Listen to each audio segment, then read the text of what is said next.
இந்த பிரசன்ன ஜோதிட முறையிலும் பல்வேறு விதமான பிரசன்னங்கள் இருக்கிறது. கோரை பிரசன்னம் இருக்கிறது, நிமிட பிரசன்னம் இருக்கிறது, வெற்றிலை பிரசன்னம் இருக்கிறது, சோழி பிரசன்னம் இருக்கிறது, பஞ்சபட்சியை வைத்து சொல்லக்கூடிய பிரசன்ன முறைகளும் இருக்கிறது. அந்த வகையிலே ஜாமக்கோள் பிரசன்னம், எல்லா பிரசன்னமும் சிறந்தது தான். உடனடியாக துல்லியமான பலனை கூறுவது இந்த ஜாமக்கோள் பிரசன்னம். இதில் யார் வேணாலும் பார்க்கலாம், எப்போ வேணாலும் பார்க்கலாம் அப்படின்னு இருக்கிறது இந்த ஜாமக்கோள் பிரசன்னம். மற்ற பிரசன்ன முறைகள் எல்லாம் பார்க்கக்கூடிய இடம் புனிதமான இடங்களாக இருக்கணும் அப்படின்ட்டு பல்வேறு கட்டுப்பாடுகள் இருக்கிறது. ஆனால் இந்த ஜாமக்கோள் பிரசன்னத்துக்கு அது போன்ற ஒரு கட்டுப்பாடுகள் கிடையாது. நீங்கள் எந்த இடத்துல வேணாலும் பார்க்கலாம், எந்த நேரத்தில் வேணாலும் பார்க்கலாம். ஆனால் துல்லியமான பலன் கொடுக்கக்கூடிய ஒரு பிரசன்ன முறை. எந்த விதமான கேள்வியாக இருந்தாலும் சரியான பதிலை சொல்லக்கூடியது இந்த ஜாமக்கோள். ஏன் அப்படின்னா, இந்த மொத்த அண்டம் 12 ராசி மண்டலங்களுக்குள் தான் அடக்கம். இந்த மொத்த உயிர்கள், உயிர் அற்றதுகள் எல்லாம் நவ கோள்களுக்குள் தான் அடக்கம்.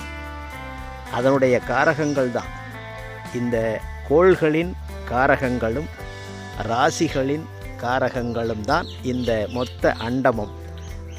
அப்போ எல்லாமே இதில் தானே அடக்கம். நீங்கள் எதை வேணாலும் கேட்கலாம், கேட்குறதுக்கு தகுந்த பதிலை உடனடியாக சரியான துல்லியமான பதிலை ஜாமக்கோள் தரும்.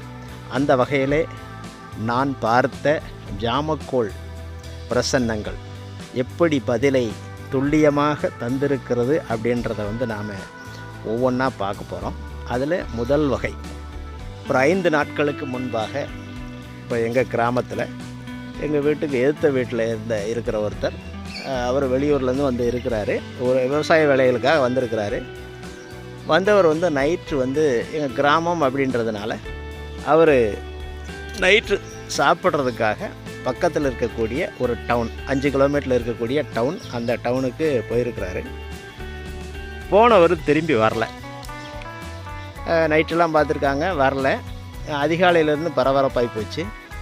இந்த மாதிரி நேரம் காணோம் அப்படின்னு எல்லாம் பக்கத்தில் இருக்கிறதுல விசாரிக்கிறாங்க, ரோடுகள் எல்லாம் பார்க்குறாங்க. அந்த பக்கத்தில் இருக்கக்கூடிய டவுனில் எல்லாம் எல்லாருக்கும் தெரிஞ்சு போச்சு. கடைகள் எல்லாம் விசாரிக்கிறாங்க, ஹோட்டல் எல்லாம் விசாரிக்கிறாங்க. ஒரு மதியம் வரைக்கும் ஆகுது. அங்கே சுற்றி ஒரு 5-6 கிலோமீட்டர் 10 கிலோமீட்டர் வரைக்கும் எல்லோரும் பைக்குகள்லாம் எடுத்து போய் தேடி பார்க்குறாங்க, கிடைக்கல. அப்புறம் மதியத்துக்கு மேலே போலீஸில் கம்ப்ளைண்ட் பண்ணுறாங்க.